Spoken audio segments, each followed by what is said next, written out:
The Secret Life. A billionaire known for being cold and calculating secretly followed his housekeeper after work. Her name, Sofia Morales, 29. Quiet, diligent, perfect employee.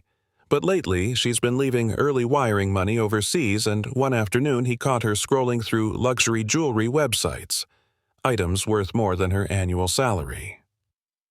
Marcus Wellington tech mogul and self-made loner had been betrayed before. He built wall systems, cameras, everything to stay in control, and now he was certain Sofia was hiding something. But what he uncovered that night wasn't theft, wasn't betrayal. It was a secret so pure, so selfless, it would change everything he believed about people and about himself. Sofia, wait. Marcus Wellington's voice cut through the crisp evening air like a blade. At the bottom of the grand staircase, his housekeeper paused, her blonde braid catching the porch light, shopping bags swinging at her sides. "Yes, Mr. Wellington? Did I forget something?" she asked, breathless. Marcus stepped down, eyes locked on the bags in her hands. "What's in those?" Her grip tightened. "Just groceries. I picked them up during lunch. You've been leaving early. A lot." "Family emergencies, you said. My mother's ill. I told you that." He moved closer. "And you need more money, right? I heard your phone call yesterday." Sofia's cheeks flushed. "I don't understand what you're accusing me of. I'm not asking. I'm telling you I know something's going on." For a moment, only silence. Then Sofia lifted her chin. "If you don't trust me, sir, maybe you should find someone else to clean your house." She turned and walked away. But Marcus wasn't ready to let this go. Not yet. Sofia's footsteps faded into the night.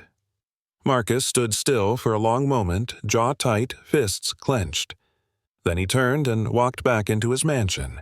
Inside, everything was immaculate, silent, cold. He poured himself a scotch, staring out at the Seattle skyline. The glass reflected his own face, sharp, tired, alone. He had built this fortress to keep people out, to stay in control. His phone buzzed. David Chen, his assistant, his only real friend. "Any luck with Sofia's background?" Marcus asked. "Clean, nothing suspicious, but, Marcus." "Don't say I'm paranoid. I was going to say, you've been wrong before. Remember Jennifer?" Marcus hung up, walked to his office. Security monitors all clear, everything in its place, except his peace of mind. He opened Sofia's employment file, and that's when he noticed the first gap. Name Sofia Morales. Age 29. References checked. Social Security verified. But something didn't fit. Evenings unaccounted for. Marcus stared at the screen, rewinding his home security footage from the past week. Sofia always arrived at 8, worked efficiently. But every lunch break, she disappeared. And yesterday, a phone call. In Spanish. Fast, urgent. Marcus didn't speak the language, but he'd caught a few words. Madre. Más dinero. Then there was the receipt. He'd found it tucked in her jacket when he offered to hang it. $500 wired to Honduras. When he asked, she stammered, changed the subject. He pulled up browser logs. Expensive jewelry sites, diamond earrings, tennis bracelets, items worth more than 6 months of her salary. Marcus felt the pattern forming. He'd seen it before. It always started small. Late arrivals, private calls, then came the big moves, missing items, forged checks, stolen trust.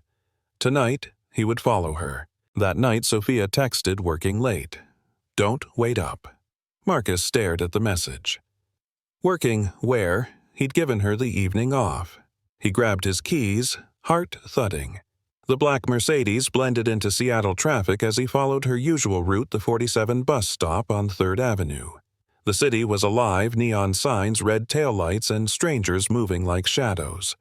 Marcus spotted her. Blonde braid tucked under a scarf, shopping bags in hand. Boarding the bus. He stayed 3 cars behind, never too close. Every stop, every red light, it felt like an hour. Finally, Sofia stepped off in Pioneer Square. Marcus parked and watched.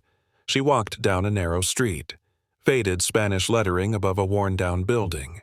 She pushed through a pair of glass doors. A small sign read Centro Esperanza, Immigrant Community Center. What was she doing there? Marcus crossed the street slowly, staying in the shadows. The building looked forgotten. Cracked paint, faded lettering, but inside, light, laughter, life. Through the smudged window, he saw her Sophia setting down her shopping bags and hugging an elderly woman. Then she stepped to the front of a modest room filled with 20 older adults, each holding a notebook and pencil. Her voice carried through the thin walls, clear and gentle. "Good evening, everyone. Tonight, we're practicing how to order food at a restaurant." Marcus blinked. She was teaching English. For the next hour, he stood frozen, watching. Sophia smiled more in those 60 minutes than he'd seen in 8 months of working together. She knelt beside a man, corrected his pronunciation, encouraged a frustrated woman, passed out sandwiches from her bags. His heart ached. Was this what she was hiding all along? Marcus stumbled backward from the window, his breath catching. The $500 wire transfer, the early departures, the rushed phone call. It all made sense now, but not the way he expected. She wasn't stealing from him. She was feeding people, teaching, comforting, giving. As he drove home, the city lights blurred through his windshield. In his mind, all he saw was Sophia's face glowing with purpose, alive in a way she never was in his house. Back in his study, he opened his laptop. Esperanza Community Center. A nonprofit, English classes, legal aid, food programs, all run on donations, all in danger of shutting down. The homepage showed photos Sophia teaching, Sophia packing groceries, Sophia reading to children. Every image screamed the same thing. This is who she really is. And Marcus had never felt smaller in his life. Marcus sat in silence. One hand cradled his scotch, the other hovered over his mouse. On the screen, Esperanza Community Center. Donate now. His phone buzzed. David Chen. So David asked, "Did you find what you were looking for?" Marcus let out a shaky breath. "No," he said, "but I found something I didn't know I needed. You okay?" A pause. Then the words he never expected to say. "I was wrong, David. She's not stealing. She's good. Actually good." Silence. Then David said gently, "When's the last time you met someone truly good? I don't think I ever have." Marcus hung up. He clicked donate. Entered a shell company. A fake name. Amount $50,000. He stared at the screen. One click. Then, "Thank you for supporting Esperanza." And for the first time in years, his money felt meaningful. The next morning, Sophia burst into the kitchen, eyes wide, smile glowing. "Mr. Wellington," she gasped, breathless. Marcus looked up from his coffee. Calm, measured. "Yes, the center. Someone donated $50,000. She laughed, pure disbelieving joy. "We can pay rent, fix the heater, buy textbooks, maybe even start a computer class." She spun in a half circle, hugging the folder with the donation email. Maria cried when I told her she added wiping tears of her own. Marcus sipped his coffee, hiding a smile. "That's wonderful news. Do you know who donated anonymous?" she said, beaming. "They just said they believed in our mission." Sophia began unpacking her cleaning supplies, humming softly. Marcus watched her light dancing across her face. She looked free. And for the first time, he wondered what if he didn't want to let her go. Over the following weeks, Marcus found himself present. Coincidentally, of course. He'd emerge from his office needing coffee just as Sophia was dusting the living room. Or suddenly remember an urgent email to send from the kitchen while she was prepping his lunch. They talked more. Not much, just enough. She told him little stories about her students, her grocery shift, her thesis. He listened, genuinely, and slowly the silence in the house began to feel warmer. One rainy Tuesday, he found her arranging flowers in the dining room. Fresh tulips, he asked. The corner market had extras, she smiled. Color makes people feel less alone. Marcus paused, studying her face. She always thought of others first. "Tell me about your thesis," he said quietly. Sophia looked surprised, then hopeful. "It's about how communities break the cycle of poverty." Sophia spread papers and textbooks across the table, hands moving with quiet purpose. "It's about barriers to social mobility in immigrant communities," she said, eyes lighting up. Marcus leaned forward, listening. "Not just hearing, really listening. I'm researching how access to language job training and strong communities can break cycles of poverty." She looked up. Most people don't see it. They see someone cleaning a house or bagging groceries and assume that's all they're capable of. Marcus frowned, remembering how he once looked at her exactly that way. But Carlos, he was an engineer in El Salvador. Maria ran a bakery. They're brilliant. Their credentials just don't transfer. Her voice trembled not with fear, but passion. "I want to change that. Not with pity, with programs that respect who they already are." Marcus sat silently, awed, moved, changed.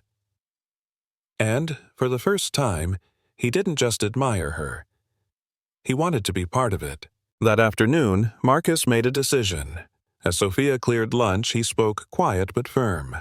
"Sophia, I'd like to offer you a full-time position." She froze, dish towel in hand. "Full-time, better salary, health benefits, paid vacation." He hesitated. "You'd manage the household coordinate schedules.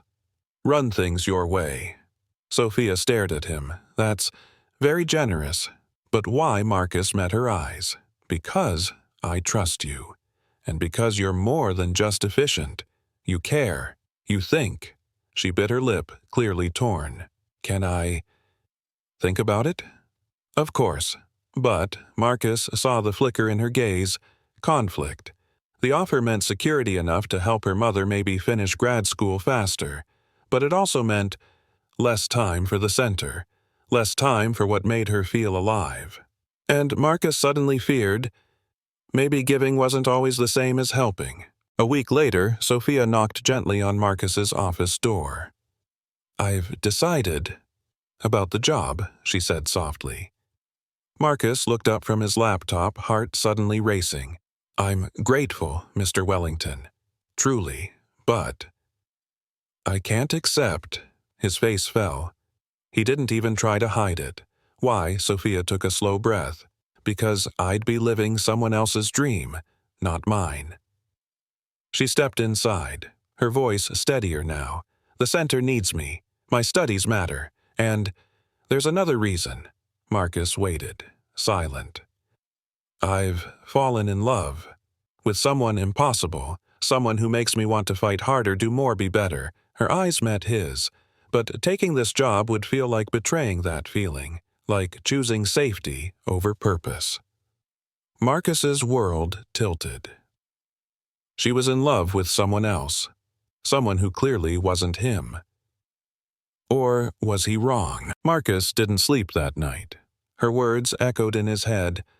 "I've fallen in love with someone impossible."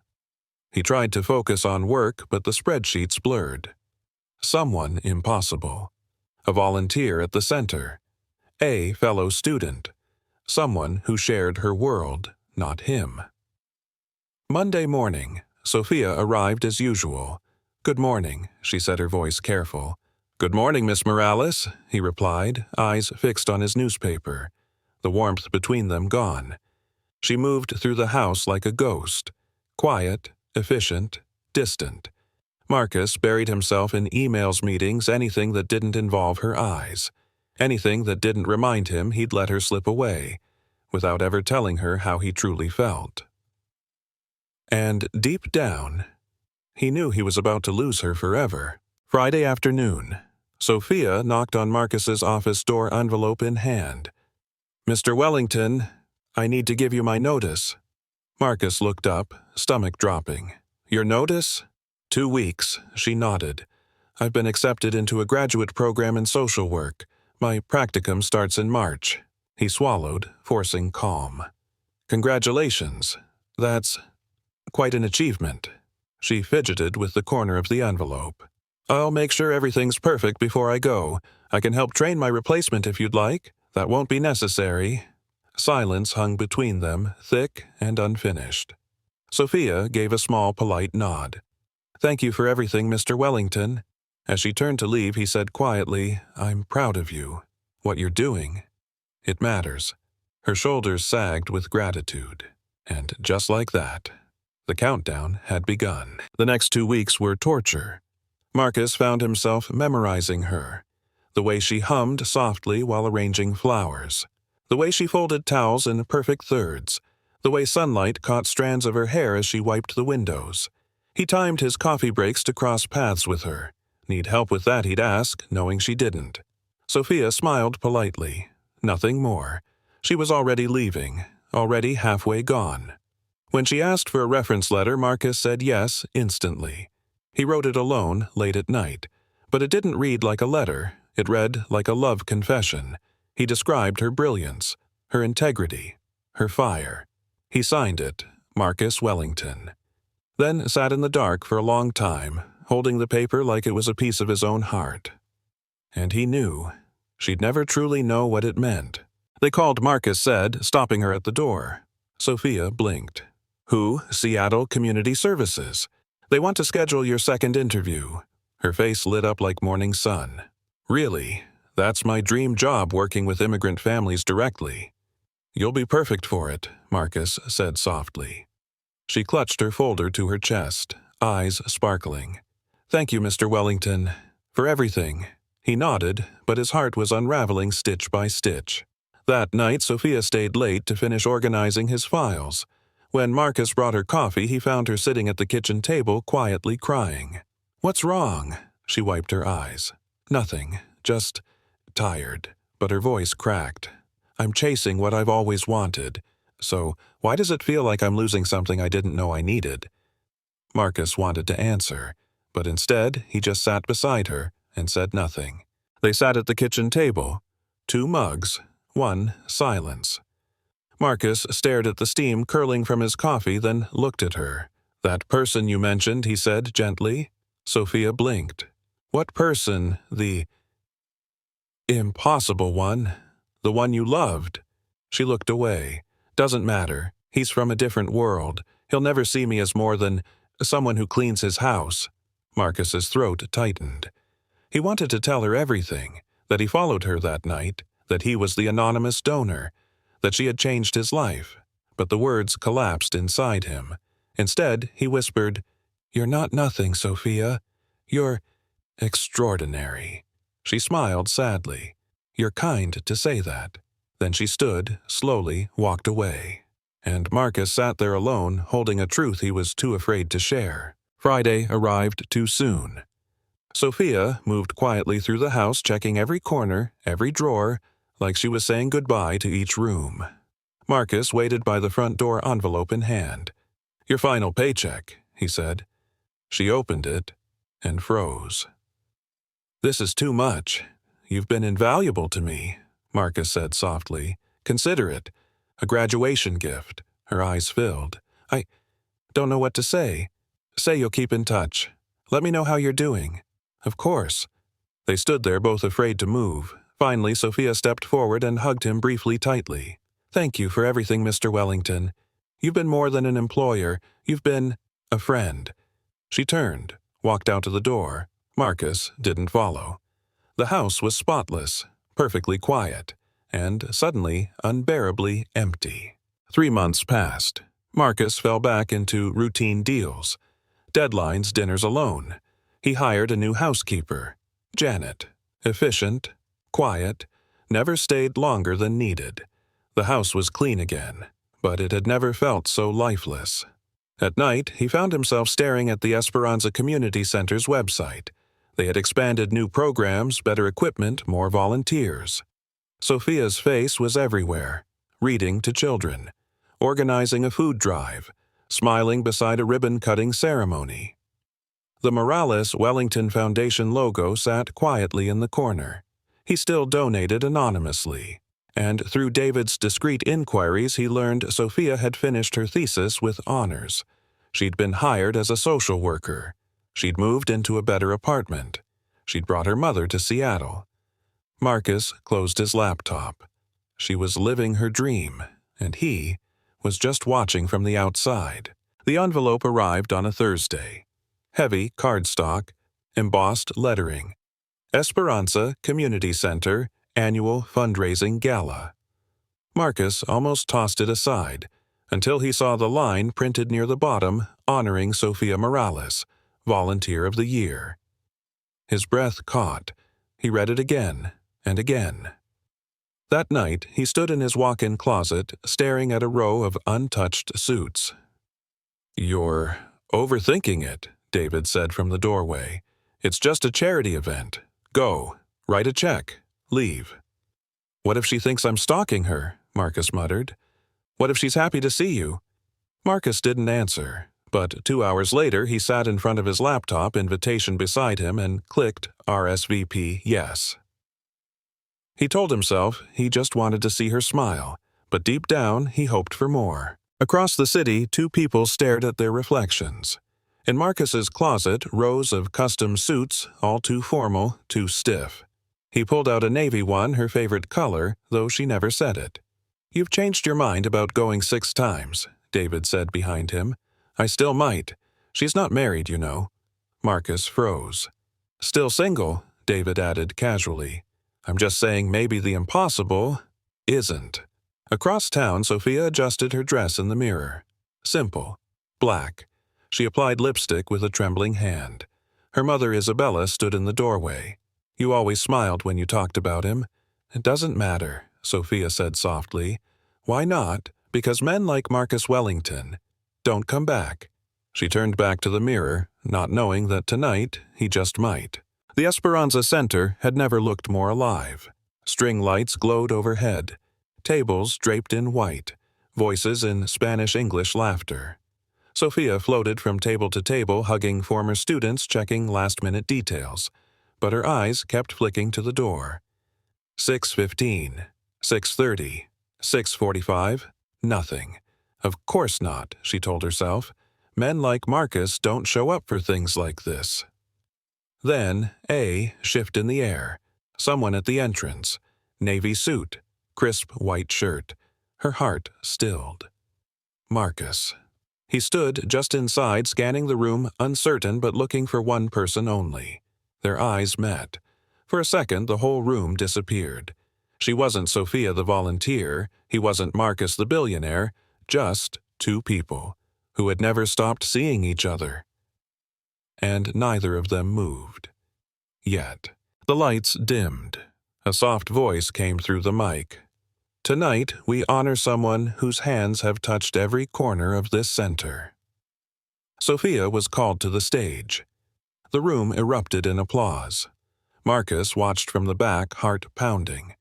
She stood beneath the warm light, holding a small crystal plaque. Her voice trembled, but not from fear. "This community saved me, just as much as I've tried to serve it." Her eyes scanned the crowd, then landed briefly on Marcus. "And to the anonymous donor who helped us survive. Whoever you are, you reminded us that kindness can come from unexpected places, that sometimes angels show up when we need them most." Marcus looked down, his hands tightening in his lap. She didn't know, but she felt it, and that truth hit him harder than any applause. After the ceremony, Sophia was pulled into waves of hugs. Maria pressed flowers into her hands. Carlos lifted his glass. Laughter swirled around her, but her eyes kept drifting. Back to the corner, where he stood, alone, still, watching. Finally, she stepped away from the crowd and crossed the room. Each step felt heavier than the last. Marcus didn't move. He just looked at her like she was the only thing that mattered. "Mr. Wellington." She said, her voice barely above a whisper. "Congratulations," he replied. "You deserve it. Thank you for coming." A beat passed. Long, unspoken. "You surprised me." That makes two of us, he said gently. Their eyes locked again. And Sophia almost asked the question burning in her chest. Were you the one who saved us? Before Sophia could say more, her phone buzzed. She glanced at the screen, her face lit up. Excuse me, she whispered, answering. Hola, mamá. ¿Cómo te fue? Marcus stood quietly, hands in pockets watching her switch to Spanish fast, joyful. Her eyes glistened. She laughed, wiped tears. That's incredible. I'll tell them. I love you. She hung up and turned to him, glowing. My mother's cancer is officially in remission, she said, voice shaking. Today, her doctor said she's completely healthy. Marcus smiled, small but real. That's wonderful, Sophia. I'm happy for you. We never could have done it without that anonymous donor. I've been trying to find them, to thank them properly. Marcus looked down. His throat tightened. She was thanking him without knowing, and he had never felt more like a coward.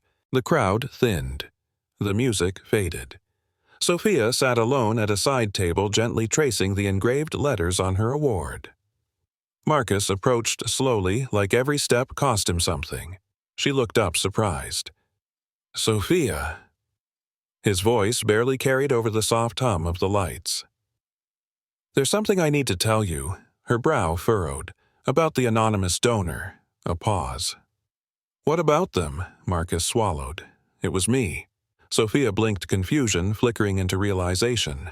The $50 or $1,000. He nodded, and the money for your mother, and the computers, all of it.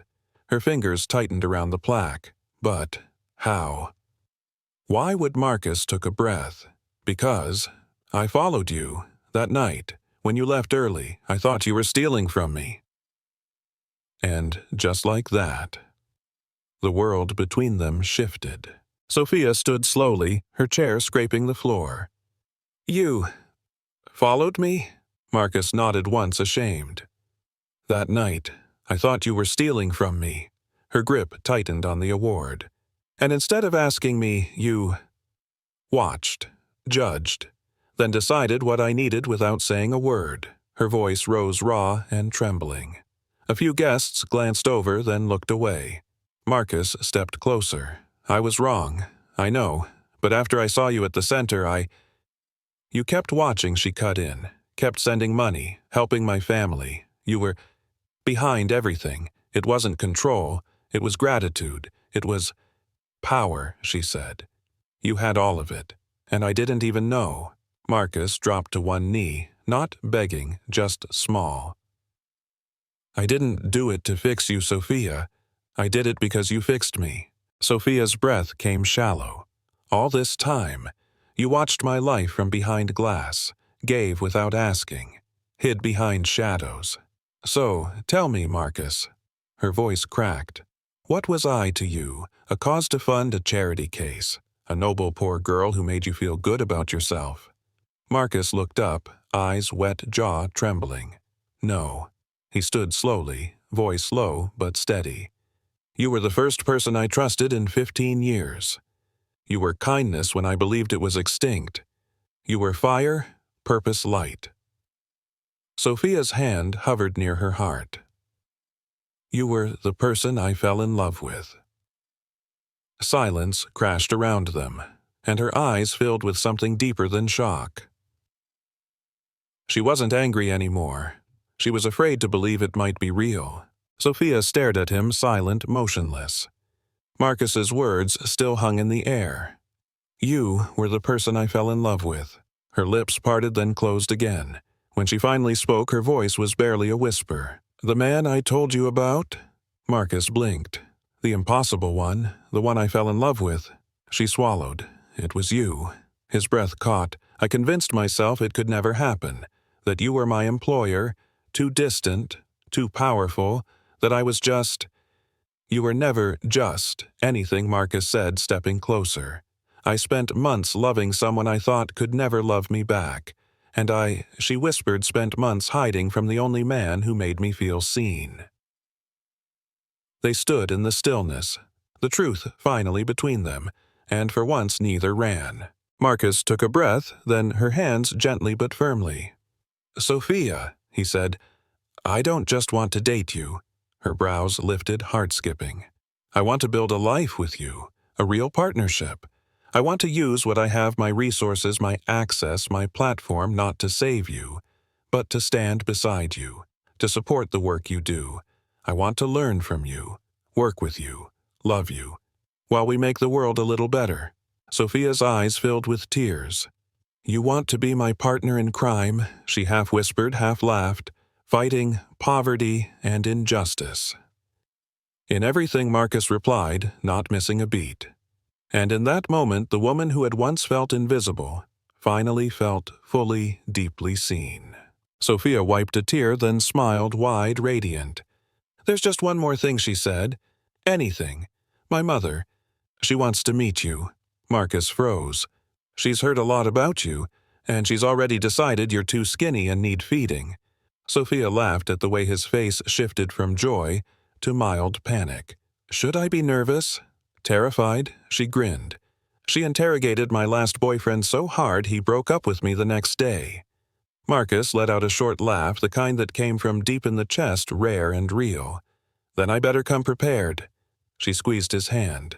Just come as you. That's who she'll love. And, as they walked out of the now empty center, Marcus felt something he hadn't known in years. He was exactly where he belonged. 1 year later. The Esperanza Community Center had never looked more beautiful.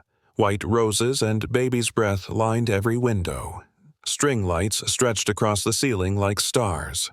Folding chairs filled the room, every seat taken by faces that had once sat in Sophia's classroom. Marcus stood at the front in a perfectly tailored tuxedo, eyes glued to the aisle. Beside him, David grinned, whispering, "You still look like you might pass out." "Because I might," Marcus muttered, but smiled. The music started. And, at the back of the room, Sophia appeared, in her grandmother's wedding dress glowing with quiet joy. Her mother adjusted her veil. "You ready, mija? More than ready, mama." As she took her first step down the aisle, the crowd rose, and Marcus forgot how to breathe. Father Martinez stepped forward, smiling warmly. "Dearly beloved," he began, "we are gathered today to witness the union of two souls, who didn't just fall in love. They found in each other a purpose." The room stilled. Marcus and Sophia stood, fingers intertwined. Neither blinked. Neither looked away. Marriage, the priest continued, is not just about love, but about shared vision, about choosing every day to walk beside someone not only through comfort, but through change. David wiped at his eyes. Isabella pressed a tissue into Maria's hand. Then Father Martinez looked at Marcus. "Your vows, Mr. Wellington." Marcus drew in a slow breath, his voice steady. "Sophia." And as he began to speak, the entire room leaned in to hear how a man who once trusted no one would promise everything. Marcus looked at Sophia, eyes unwavering. His voice, soft but clear, carried through the silent hall. "Sophia, you taught me that wealth isn't measured in numbers but in the lives we touch." He paused, breath catching. "You showed me that trust isn't a weakness. It's the beginning of everything real. Before you, I built walls to keep the world out. You walked through anyway. Not to take, but to give." A tear slid down Sophia's cheek. Marcus stepped closer. "I vow to walk beside you, not in front or behind. In love, in purpose, in service. I vow to protect your heart and your dreams. And I promise to spend the rest of my life learning how to love the world the way you do." And the room held its breath, and now it was her turn. Sophia took a breath. Her hand, still in his, trembled not from fear, but from everything she wanted to say. "Marcus, you taught me that assumptions can blind us, and that sometimes the person we fear the most is the one who sees us best. You showed me that vulnerability isn't weakness. It's the doorway to love. You proved that two people from different worlds can build a new one together." Her voice grew steadier. "I vow to be your partner in love, in justice, in joy. I vow to protect your softness even when the world demands hardness. I promise to fight beside you not just for us, but for everyone still waiting to be seen." And in that moment, it was no longer two stories. It was one. Father Martinez wiped at his glasses, smiling, voidoimat un ut. "Marcus, Sophia, you have exchanged vows not only of love, but of shared purpose, by the power vested in me." The crowd leaned forward. "I now pronounce you husband and wife. A beat. Marcus, you may kiss your bride." The room erupted. Applause, cheers, and someone in the back yelled, "Beso!" Marcus leaned in, whispering, "Ready for forever." Sophia smiled through her tears. I already started. Their kiss wasn't grand, it was gentle. Sure, a promise made flesh.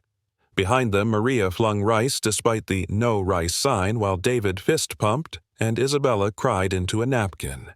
And in that moment, a millionaire and a maid became something far more powerful, partners. The Esperanza Center had never danced like this before.